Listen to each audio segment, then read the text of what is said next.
La Ley General para la Inclusión de las Personas con Discapacidad habla del derecho que tienen las personas sordas a la información, y esta es la mejor manera de poder llegar a estas comunidades, de que primera mano, hablando en señas, les llegue la información accesible.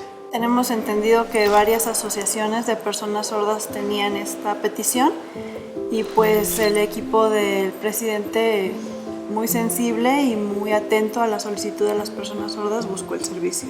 La ley del Instituto Federal de Telecomunicaciones habla de que los medios informativos deben tener intérprete de lengua de señas, y qué mejor que Presidencia de la República ponga el ejemplo para que se ponga el intérprete y llegue la información a las personas sordas.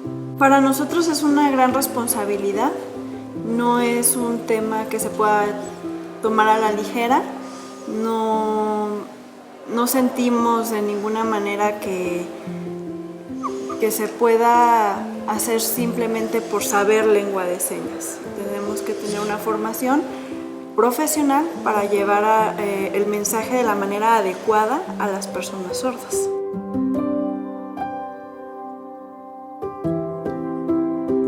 En mi caso, desde los 8 años tuve una compañera sorda y a lo largo de mi vida siempre he tenido amistades y compañeros sordos y sordas, entonces pues ahí aprendí la lengua de señas desde pequeña. Yo desde los 6 años empecé a convivir con personas sordas, no tengo familiares sordos, aprendí la lengua de señas desde pequeño, pero no basta con saber la lengua de señas, tuve que estudiar interpretación, proceso de traslación de una lengua a otra, se necesitó estudios profesionales.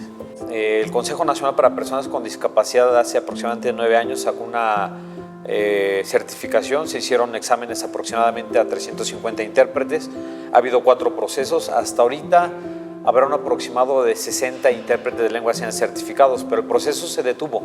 Hasta ahorita no hay ninguna institución educativa o por parte de la Secretaría de Educación Pública que esté corriendo procesos de formación o certificación.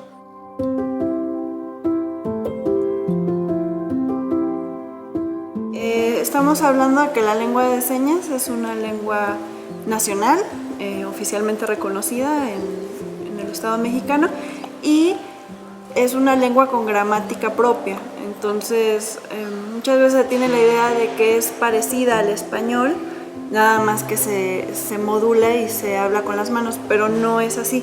Tiene gramáticas distintas, entonces sí se tiene que hablar de una interpretación cuando se está pasando de un mensaje en español a lengua de señas o viceversa. Por ejemplo, el concepto cerrar.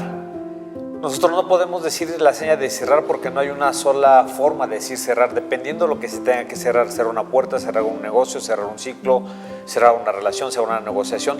Entonces tenemos que esperarnos hasta que el concepto sea completo y claro, entonces ya podemos tener nosotros el juego de señas adecuado dependiendo del tipo de cerrar de lo que se está hablando. El movimiento, ya sea rápido o lento, transmite significado. Por ejemplo, esta es la seña de trabajar. Si yo quiero decir que yo estuve trabajando mucho, tengo que poner la persona que está trabajando, el verbo, y la seña se hace muchísimo más lento. Si yo quiero decir que mi trabajo el día de hoy estuvo relajado, y la seña se hace un poquito más rápido. Entonces estas flexiones sí llegan a tener significado en la lengua de señas. Ha habido pocas investigaciones aquí en México sobre la lengua de señas mexicana, pero digamos que la base sería tiempo, lugar, sujeto, objeto, verbo, a diferencia del español que sería sujeto, verbo y predicado, ¿no? De maneras sencillas. Sí hay una variante en cuanto a la estructura gramatical y semántica de la lengua de señas.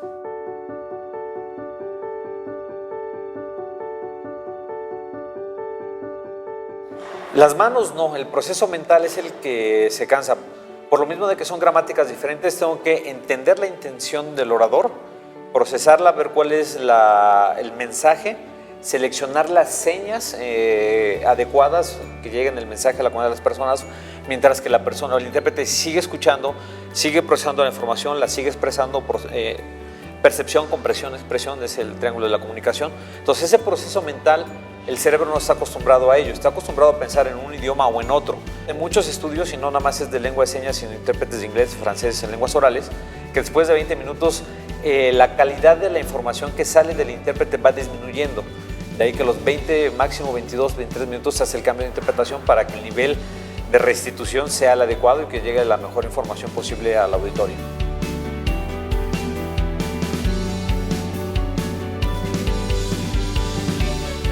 Yo creo que debe de haber más conocimiento de lo que es la comunidad de sordos, lo que es la interpretación, el respeto a la lengua de señas. Lamentablemente el recuadro a veces en algunas otras televisoras o medios es muy pequeño y solamente por decir que está el recuadro ya se piensa que se está cumpliendo tanto con la ley como con la comunidad de sordos, y no es así. Tiene que ser un recuadro adecuado donde los gestos sean lo más nítidos. No poner imágenes sobre el recuadro. Lamentablemente algunas televisoras ponen el logotipo o algunas imágenes sobre el recuadro del intérprete, así violentando el derecho a la información de las personas sordas. Sugerimos que conozcan, que se acerquen a las comunidades de sordos, que se acerquen a las asociaciones de intérpretes para que con todo respeto podamos asesorar en los procesos de comunicación.